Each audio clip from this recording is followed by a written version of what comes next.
உலகெங்கும் வாழும் அன்பான தமிழுள்ளங்களுக்கு அநேக கோடி வணக்கங்கள். நல்ல நேரம் நிகழ்ச்சியூடாக நல்லதே நினைப்போம், நல்லதே நடக்கும், நலமாயிருப்போம். இன்றைய தினம் 23ஆம் தேதி 3ஆம் மாதம் 2026 சோமவாசர யுக்தம் என்று சொல்லக்கூடிய திங்கட்கிழமை. விசுவாவசு வருடம் பங்குனி மாதம் 9ஆம் நாள். இன்று பஞ்சமி திதி, கார்த்திகை நட்சத்திரம், மரண யோகம், கார்த்திகை விரதம் இருக்க வேண்டிய நாள். இன்றைய தினம் ராகு காலம் 7:30 மணி முதல் 9 மணி வரை. இன்றைய தினம் யமகண்டம் 10:30 மணி முதல் 12 மணி வரை. இன்றைய தினம் நல்ல நேரம் 12 மணி முதல் 1:30 மணி வரை. இன்றைய தினம் குளிகன் நேரம் 1:30 மணி முதல் 3 மணி வரை. இன்றைய தினம் சித்திரை சுவாதி நட்சத்திரக்காரர்களுக்கு சந்திராஷ்டம தினம். சித்திரை சுவாதி நட்சத்திரக்காரர்களுக்கு சந்திராஷ்டம தினம். சூளம் கிழக்கு, பரிகாரம் தயிர். என்ன நேர்களே, வாருங்கள் இனி இன்றைய தினத்திற்குண்டான ராசி பலன்களை பார்க்கலாம்.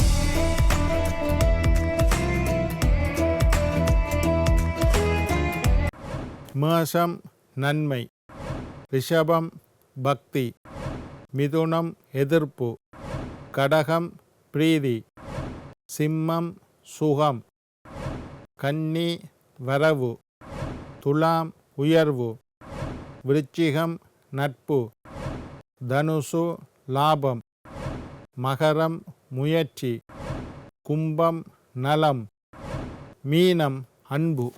ஆன்மீக தகவல் பகுதியில் தொடர்ந்து உங்களை சந்தித்து வருவதில் மட்டற்ற மகிழ்ச்சி அடைகின்றேன். ஒவ்வொரு நாளும் ஒவ்வொரு புதிய அற்புதமான ஆன்மீக தகவல்களை உங்களோட பகிர்ந்து கொண்டு இருக்கிறோம். அந்த வகையில் இன்றைய தினமும் சில நல்ல விஷயங்களை உங்களோட பகிர்ந்து கொள்ளலாம் என்று காத்திருக்கிறேன். எங்களுடைய நிகழ்ச்சிக்கு நீங்கள் தரக்கூடிய ஆதரவு என்னை மகிழ்ச்சி அடைய செய்கின்றது. நிறைய பார்க்குறீங்கள், நிறைய விமர்சனம் செய்கிறீங்கள், லைக் வருது, வியூ வருது, அதெல்லாம் எனக்கு சந்தோஷமாக இருக்குது. எங்களுடைய நிகழ்ச்சி சம்பந்தமாக ஆன்மீகம், ஜோதிடம், வாஸ்து, எண்கணிதம், அதிர்ஷ்டங்கள், பெயரியல் சம்பந்தமாக ஏதாவது சந்தேகங்கள், கேள்விகள் இருப்பின் சக்தி டிவி நல்ல நேரம் நிகழ்ச்சி தயாரிப்பாளர் கீழ்கண்ட முகவரிக்கு கடிதம் மூலம் என்னை தொடர்பு கொண்டால் தொடர்ந்து வரக்கூடிய நிகழ்ச்சியில் தகுந்த கேள்விகளுக்குண்டான பதில்களை தொகுத்து தர காத்திருக்கின்றேன். இன்றைக்கு என்னத்தை பற்றி பார்க்க போகிறோம்னா, ஆயுள் விருத்திக்காக நாங்கள் வணங்க வேண்டிய வழிபாட்டு முறைகளை பற்றி பார்க்க போகிறோம். ஆரோக்கியமாக இருக்கணும் என்றது ஒரு முக்கியம், ஆயுள் என்பது முக்கியம். நான் சொல்லுற மாதிரி சுவர் இருந்தால்தான் சித்திரம் வரைய முடியும், சுவர் இல்லாமல் சித்திரம் வரைய இயலாது. நீங்கள் காசு சேர்க்கிறதுக்கு ஓடுறீங்கள், புகழை சேர்க்கிறதுக்கு ஓடுறீங்கள், பேரை சேர்க்கிறதுக்கு ஓடுறீங்கள், நல்ல விமர்சனத்துக்கு ஓடுறீங்கள், ஆனால் ஆரோக்கியத்தில் கோட்டை விட்டு விடுகின்றீர்கள். பல பேரை நான் பார்த்துருக்கிறேன்.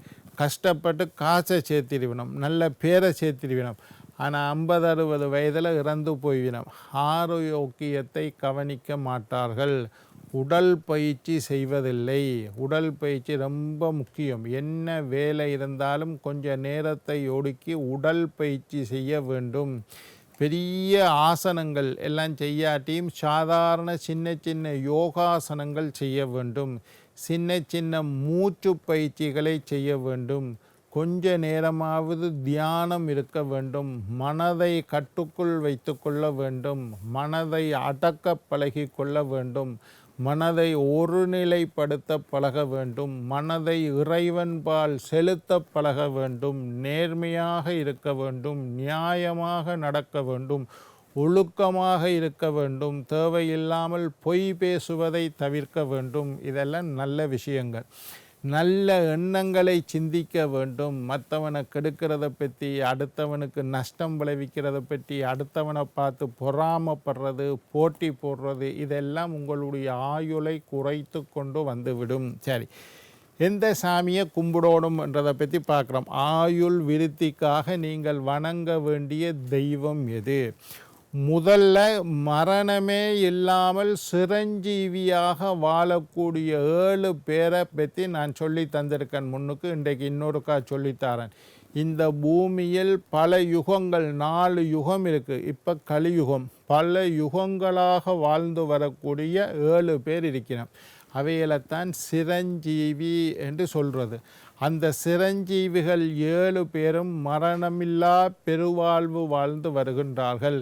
இன்றைக்கு பூமியில் எங்கேயோ ஒரு மூலையில் வாழ்ந்து கொண்டிருக்கின்றார்கள் என்பது இந்து மதத்தினருடைய நம்பிக்கை. அந்த 7 சிரஞ்சீவிகளையும் நாங்கள் வணங்கி வந்தால் எங்களுடைய ஆயுள் அதிகரிக்கும், ஆரோக்கியம் அதிகரிக்கும். நாங்களும் சிரஞ்சீவி வாழ்த்தைக்குள்ள சிரஞ்சீவியை போல வாழ்க, சிரஞ்சீவியாக வாழ்க. அந்த சிரஞ்சீவி 7 பேரை பற்றி இன்றைக்கு சொல்கிறேன். முதலாவது ஆள் ஆஞ்சநேயர். ஆஞ்சநேயரை வழிபடக்கூடியவர்களுக்கு ஆயுள் அதிகரிக்கும். ஆஞ்சநேயர்கள் யுகம் யுகமாக வாழ்ந்து கொண்டு இருக்கிறார். இன்றைக்கும் எங்கேயாவது ராமர் பஜனை செஞ்சால் அதில் ஆஞ்சநேயர் உட்கார்ந்திருப்பார் என்ற ஐதீகம். ஸ்ரீராம் ஜெயராம் ஜெய ஜெயராம் என்று ராமர் பெயரை சொல்லக்கூடிய இடத்தில் ஆஞ்சநேயர் உட்கார்ந்திருப்பார். ஆஞ்சநேயர். 2வது பரசுராமர். பரசுராமரும் உங்களுக்கு மகாபாரத கதையில் தெரிஞ்சிருப்பிய. பரசுராமரும் ஒரு சிரஞ்சீவி. அவர் மரணம் அடைந்ததாக சரித்திரம் இல்லை. ஆஞ்சநேயர் மரணம் அடைஞ்சதாக தெரியும். கிருஷ்ணர் கூட மரணம் அடைஞ்சிட்டார், ராமர் மரணம் அடைஞ்சிட்டார். ஆனால் ஆஞ்சநேயர் மரணம் அடையவில்லை, பரசுராமர் மரணமடையவில்லை. என்றும் 16ஆக இருந்தால் மார்க்கண்டேயரை போல வாழுகின்றான். மற்றவன் ஆசீர்வாதம் செய்யக்குள்ள மார்க்கண்டேயரை போல நீ இருக்கணும். மார்க்கண்டேயர் என்றும் 16. அவருக்கு வயசு ஏறவே இல்லை, மரணம் அடையவே இல்லை. மார்க்கண்டேயர். அவற்ற கதையும் உங்களுக்கு தெரியும். மகாபலி சக்கரவர்த்தி. அவரும் மரணத்தை வென்றவர். வேத வியாசர். இந்த வேதங்களை எல்லாம் உலகத்திற்கு தந்தவர் வியாசர். அவரும் மரணமடைய இல்லை. அஸ்வத்தாமா. இப்போ கிட்டடியில் அஸ்வத்தாமாவோட கதை சினிமாவில் வந்ததுனால எல்லாருக்கும் தெரியும். அஸ்வத்தாமா மரணம் அடையவில்லை, மரணத்தை வென்றவன் அஸ்வத்தாமா. இன்றைய தினம் இந்த நிமிஷம் மட்டும் பூமியில் வாழ்ந்து கொண்டிருக்கின்றார். விபீஷணன். விபீஷணனும் மரணம் அடையவில்லை, அப்போ சிரஞ்சீவி. இந்த 7 பேர் ஆஞ்சநேயர், பரசுராமர், மார்க்கண்டேயர், மகாபலி சக்கரவர்த்தி, வேதவியாசர், அஸ்வத்தாமன், விபீஷணன். இந்த 7 பேரும் சிரஞ்சீவிகள். இப்போ நாங்களும் சிரஞ்சீவியாக இருக்க வேண்டுமாக இருந்தால் இந்த 7 பேரையும் நாங்கள் வழிபட வேண்டும். ஒவ்வொரு நாளும் காலையில் எழும்பி ஓம் ஸ்ரீ ஆஞ்சநேயாய நமஹ, ஓம் ஸ்ரீ பரசுராமாய நமஹ, ஓம் ஸ்ரீ மார்க்கண்டேயாய நமஹ, ஓம் ஸ்ரீ மகாபலி சக்கரவர்த்தியே நமஹ, ஓம் ஸ்ரீ வேதவியாசாய நமஹ, ஓம் ஸ்ரீ அஸ்வத்தாமாய நமஹ, ஓம் ஸ்ரீ விபீஷணாய நமஹ. இந்த 7 பேருடைய நாமங்களையும் மந்திரமாக சொல்லி வரக்கூடியவர்கள் சிரஞ்சீவியாக வாழ்வார்கள் என்று ஒரு ஐதீகம் இருக்குது. அதனால் சொல்லிட்டேன்.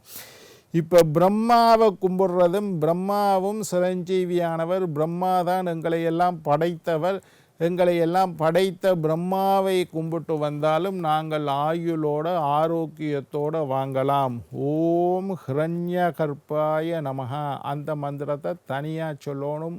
ஓம் ஹிரண்யகர்ப்பாய நமஹான்னு சொல்லி வரக்கூடியவர்களுக்கு மரண பயம் இருக்காது, மரணத்தை பற்றின பயம் இருக்காது.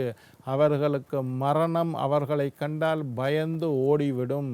ஓம் ஹிரண்யகர்ப்பாய நமஹ. சரி, அடுத்தது பிரம்மனுடைய காயத்ரி மந்திரத்தை சொல்லித்தாரன். அது பிரம்மாவை வழிபடக்கூடாது. அதாவது பிரம்மாவுக்கு கோயில் இல்லை. உங்களுக்கு அந்த கதையெல்லாம் சொன்னால் நேரம் போயிடும். உங்களுக்கு தெரியும், சிவபெருமானினுடைய சாபத்தினால் பிரம்மாவுக்கு கோயில் இல்லை. திருப்பட்டூரில் ஒரே ஒரு கோயில் இருக்குது. சரி, ஆனால் பிரம்மாவை வழிபடக்கூடாதாண்டா கண்டிப்பாக வழிபட வேண்டாம். நாங்கள் ஆரோக்கியமாக இருக்க வேண்டும், எங்களுடைய ஆயுள் அதிகரிக்க வேண்டுமாக இருந்தால் பிரம்மாவை வழிபடலாம். பிரம்மாவினுடைய காயத்ரி மந்திரத்தை சொல்லித்தாரன். ஓம் வேதாத்மகாய வித்மகே ஹிரண்யகர்ப்பாய தீமகி தன்னோ பிரம்ம பிரஜோதயாது. இந்த மந்திரத்தை எழுதி வச்சுக்கொள்ளுங்க. ஒரு நாளைக்கு 21 தரம் இந்த பிரம்ம காயத்ரி மந்திரத்தை நீங்கள் சொல்லலாம். ஓம் வேதாத்மகாய வித்மகே, வேதங்களுக்கெல்லாம் அதிபதி பிரம்மா, வேதாத்மகாய வித்மகே ஹிரண்யகர்ப்பாய தீமகி, ஹிரண்யகர்ப்பாய தீமகி தன்னோ பிரம்ம பிரச்சோதயாது. எல்லா தெய்வங்களுக்கும் காயத்ரி மந்திரம் இருக்குது. பிள்ளையாருக்கு தத்புருஷாய வித்மகே வக்ரதுண்டாய தீமகி தன்னோ தந்தி பிரச்சோதயாது. சூரியனுக்கு பாஸ்கராய வித்மகே மார்த்தாண்டாய தீமகே தன்னோ சூரிய பிரச்சோதயாது. சிவனுக்கு தத்புருஷாய வித்மகே மகாதேவாய தீமகி தன்னோ ருத்ர. இப்படி எல்லா லட்சுமிக்கு மகாலட்சுமி வித்மகே விஷ்ணு பத்னி தீமகி தன்னோ லட்சுமி பிரச்சோத. இதெல்லாம் தெரிஞ்ச மாதிரி பிரம்மாண்ட காயத்ரி உங்களுக்கு கொஞ்சம் தெரியாது. அதனால் இந்த நிகழ்ச்சியில் சொல்லித்தரேன். பிரம்மாவினுடைய காயத்ரி மந்திரத்தை 21 தரம். காயத்ரி மந்திரம் என்பது ஒரு வடிவ அமைப்பு. எல்லா தெய்வத்துக்கும் அந்த வடிவத்தில் மந்திரம் இருக்குது. லட்சுமியிடம் காயத்ரி மந்திரத்தை 21 தரம் சொல்லி வந்தால் செல்வம் சேரும். சிவபெருமானுடைய காயத்ரி மந்திரத்தை 21 தரம் சொல்லி வந்தால் பாபங்கள் நீங்கும். முருகனுடைய காயத்ரி மந்திரத்தை சொல்லி வந்தால் கடன் சுமையில் இருந்து விடுபடுவீர்கள். சரஸ்வதியிட காயத்ரி மந்திரத்தை சொல்லி வந்தால் நல்ல அறிவு, சிந்தனை, ஞானம் கிடைக்கும். பிள்ளையாட்ட காயத்ரி மந்திரத்தை சொல்லி வந்தால் காரிய தடைகள் விலகும். ஆஞ்சநேயட்ட காயத்ரி மந்திரத்தை சொல்லி வந்தால் தைரியம் அதிகரிக்கும். இந்த மாதிரி இருக்குது. ஆயுள் விருத்திக்காக, நாங்கள் சிரஞ்சீவியாக வாழ வேண்டும் என்பதற்காக பிரம்மாவினுடைய காயத்ரி மந்திரத்தை ஒரு நாளைக்கு 21 முறை சொல்லி வாருங்கள். வேதாத்மகாய வித்மகே ஹிரண்யகர்ப்பாய தீமகி தன்னோ பிரம்ம பிரச்சோதயாத். தன்வந்தரீட மந்திரமும் மிருத்யுஞ்சய மந்திரமும் சொல்லி வாருங்கள். ஆயுள் அதிகரிக்கும். என்ன நேர்களே, நாளை மற்றொரு நிகழ்ச்சியில் உங்களை சந்திக்கும் வரை உங்களிடம் விடைபெறுவது உங்கள் ஜோதிட சித்தர் டாக்டர் ராஜராஜ குருக்கள்.